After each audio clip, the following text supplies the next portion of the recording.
You love blowing stuff up, which is probably why you clicked on this video, and that's great because I love showing you the easiest way to get a bunch of TNT using the new crafter block in Minecraft. Just keep in mind that we are inside of a beta release, which means things could change. However, I don't think that they will because this block is absolutely amazing.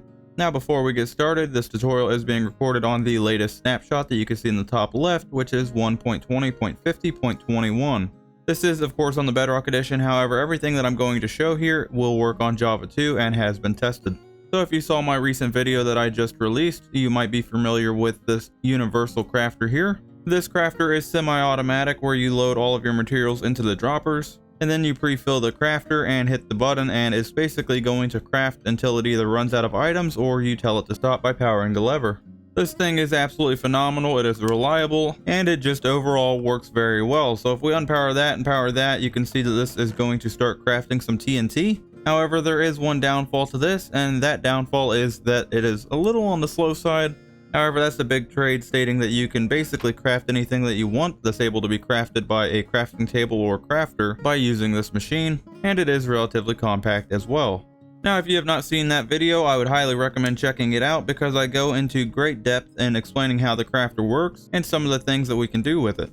However, let me tell you, we are just scratching the surface using this new block, and this block is going to change Minecraft as we know it forever. Now, if you are interested in building that universal crafter over there that I just showed, I do show enough of it inside of that video that I just mentioned that you can probably build it without a tutorial. However, I will be releasing a short tutorial soon going in depth on how to build it, which is a great reason to subscribe because there is going to be a ton of upcoming videos showing this new crafter block.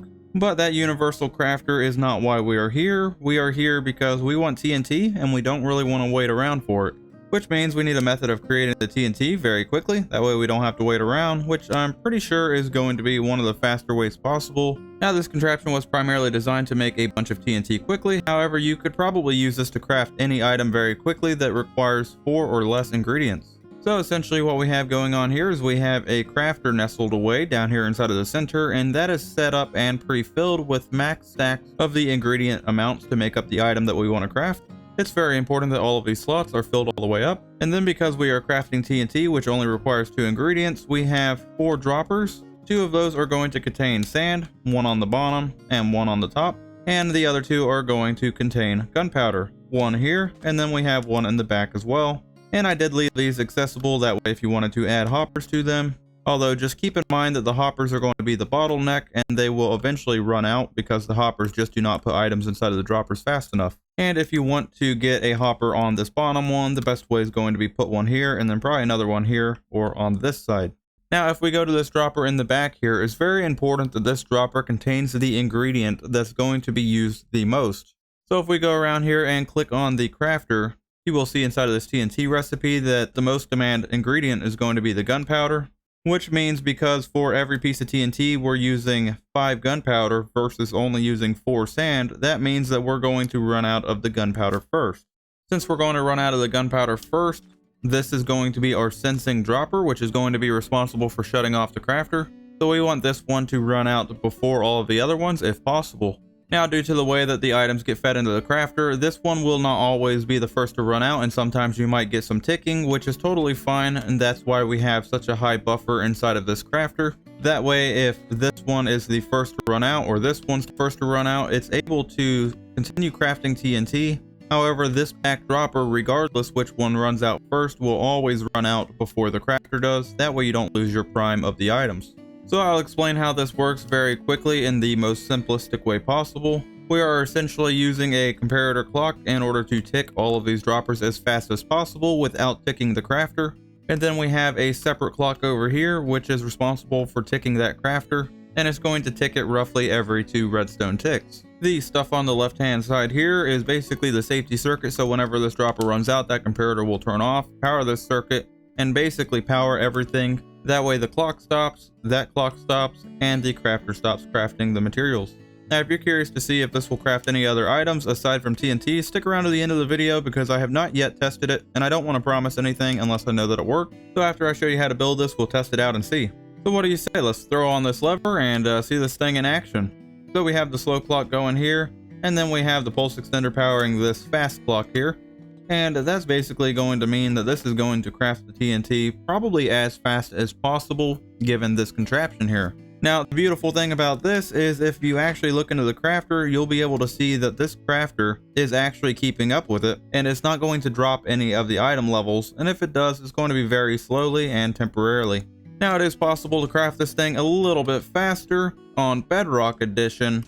However, you can see it is going faster, but we are going to start to decrement the items inside of here and slowly work our way down towards 0, which will eventually break the farm.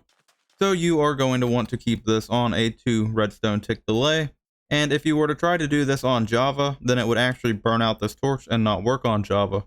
So as it's set here, everything will work on Bedrock and Java Edition. And now that this thing has just ran out, you can see that it has stopped crafting. And we still have some materials in here.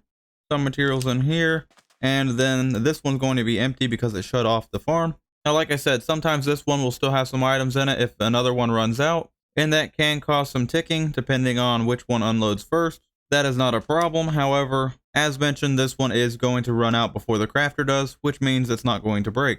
Now, whenever you're at this state and you are done crafting, it's important to turn off this lever and then refill this. Make sure that you are putting the proper material inside of here. And as mentioned, you are going to want to fill all of these all the way back up. However, as you can see on the fastest setting, you're going to expect about 2 TNT per second. You guys know the drill. I would highly recommend chunk aligning this, that way I can guarantee the performance and reliability of this crafting system. Also, everything that you're going to need to build this is going to be down inside the description below. Drop a like while you're down there, it really helps out the channel. Let's be optimistic. Let's see if we can't get 500 likes on this video. That would really help me out and that would be amazing. Thanks. The very first thing that you're going to do is find you a suitable location to build this. You are going to then flatten the area and dig you a hole that is 1 block deep, 5 blocks wide, and 9 blocks long, like this. Then you are going to go to the front, grab you a dropper, and then go forward by 1 block and place down a dropper here facing up. Place down a target block here with a solid block in front. Grab you 2 more droppers and place down a dropper here and a dropper here orientated like this. Grab you 3 temporary blocks and build up by 3 here. Jump off and remove these 2. Then you can grab another dropper and place a dropper here facing straight down and remove that temporary block. Then you can grab the star of the show, the crafter, and place it right here with the output facing forwards. And then grab all of your solid blocks. We're going to get those put in next. Once you have your solid blocks, you can place one on the left hand side of that crafter. Place down a solid block here, a temporary block here with a solid block here, remove that temporary block. Then you're going to place down a solid block here, remove this block and place down another solid block here. Place down a temporary block here, a solid block here, here, and one on the back side inside of the center.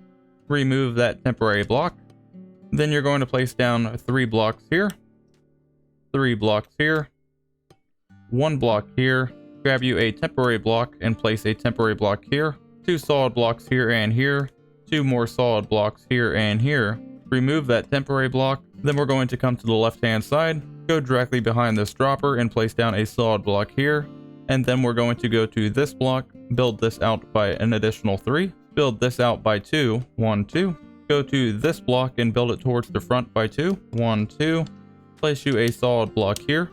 And then over here inside of this little hole, we are going to place a solid block here. Remove these 2 blocks and replace these with 2 solid blocks as well. I do like to put solid blocks underneath all of my redstone, that way I don't accidentally dig from underneath and break the redstone. So once we have put in all of our solid blocks, this is what you should have. And if we go to the other side, this is what you should have on this side as well. Now let's start by putting in all of our redstone components. We're going to start with our redstone clock here, so let me grab a lever.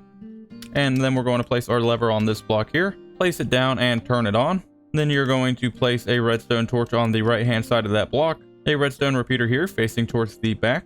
This repeater is going to be on a 2 tick delay with redstone dust right here. That's going to make up the slow primary clock, which is going to be responsible for running the entire thing and powering the secondary clock. So let's go ahead and get the rest of it installed. We are going to grab our redstone repeaters first, and we're going to place a repeater here facing forward on a standard 1 tick delay. We're going to go to this block and place down a repeater here facing into that block. Turn around, place down a repeater here facing into this block. Go to this block, place down a repeater here facing forwards. Grab you a redstone torch and place down a redstone torch on this block here.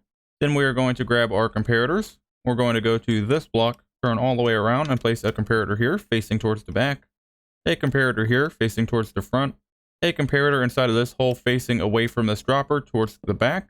Now mine's going to light up because I'm in creative and I'm using pre-filled containers. However, in survival mode, whenever you place down this comparator, it should not receive any power. And then the last comparator that we're going to place is going to be on this block here. We're going to face it out of this repeater and we are going to left click on this one only, putting it into subtract mode.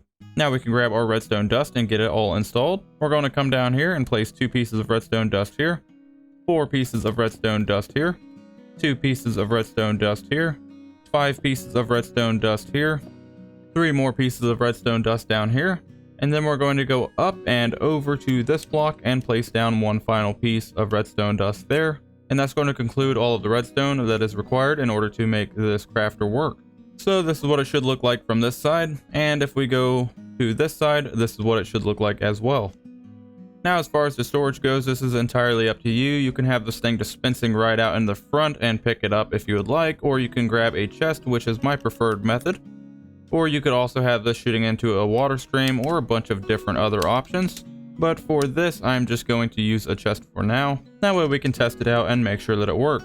So the first thing that you're going to do is make sure that you put all of your items inside of your crafter. So once you have them all inside of your crafter, it should output the item that is going to be crafted, and you should have full stacks of each ingredient. As stated, you want to mentally note the material that is the highest number inside of here. So because this is using 5 of the gunpowder versus 4 of the sand, we know that the gunpowder is going to run out first. So the one that is going to run out first, we are going to put inside of this dropper here, which as you can see, I already have it filled as the gunpowder. Now for filling this up with TNT, what I would then do is fill up this one over here with gunpowder as well. That way we know that both of these on the same level are gunpowder, and then these two, the top and bottom, are going to be sand. You are also going to make sure that all of these droppers are filled evenly with materials. They don't have to be full, they just all have to have the same amount of items. Now, as mentioned, this thing will sometimes click depending on what dropper gets empty first. It will either be this gunpowder or this one that will be emptied first, and that's just dependent on the crafter and how these are dispensed into it, which is entirely random. However, if you're one of those people that just absolutely hate the sound of droppers ticking, you can run this one with 1 stack less items inside of it. And that's pretty much going to guarantee that this one is going to run out first, which will then turn off the farm without having it going absolutely crazy. However, be aware if you do take out a stack, then you are going to have to refill the crafter slightly more often. Enough jibber jabber, let's see if this thing works. Pull the lever, Crunk. And as you can see, we are getting a bunch of TNT already, dispensing inside of the chest, just like so. Go ahead and look at this crafter, make sure that it is actually keeping up. And as you can see, it is keeping up wonderfully. And then let's go ahead and turn it off and see if it actually turns off. It looks like everything is turned off. It stopped crafting. This clock is off.